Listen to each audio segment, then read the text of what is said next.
L'athée qui se moque du croyant en Dieu parce qu'il croit en un créateur éternel doit se retourner et embrasser un univers éternel. C'est la seule chose, la seule autre porte qu'il puisse choisir. Mais la question est maintenant de savoir où mène l'épreuve. L'épreuve indique-t-elle que la matière précède l'esprit ou l'esprit précède la matière? À ce jour, toutes les preuves scientifiques et philosophiques citées s'éloignent d'un univers éternel et pointent vers un créateur éternel. D'un point de vue scientifique, les scientifiques honnêtes admettent que l'univers a eu un commencement et que tout ce qui a un commencement n'est pas éternel. En d'autres termes, tout ce qui a un commencement a une cause, et si l'univers a eu un commencement, il a eu une cause. Le fait que l'univers ait eu un commencement est mis en évidence par des preuves telles que la deuxième loi de la thermodynamique, l'écho du rayonnement du Big Bang, découvert au début des années 1900.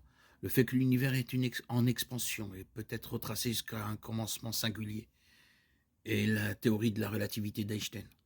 Tous ces éléments prouvent que l'univers n'est pas éternel. De plus, les lois qui entourent la causalité s'opposent à ce que l'univers soit la cause ultime de tout ce que nous connaissons pour ce simple fait. Un effet doit ressembler à sa cause. Ceci étant vrai, aucun athée ne peut expliquer comment un univers impersonnel, sans but, sans signification et amoral a accidentellement créé des êtres que nous sommes, qui sont pleins de personnalité et obsédés par le but, le sens et la morale. Une telle chose, du point de vue de la causalité, réfute complètement l'idée d'un univers naturel donnant naissance à tout ce qui existe. Donc, en fin de compte, le concept d'un univers éternel est éliminé. Le philosophe Miles, qui n'était pas chrétien, a résumé là où nous en sommes maintenant.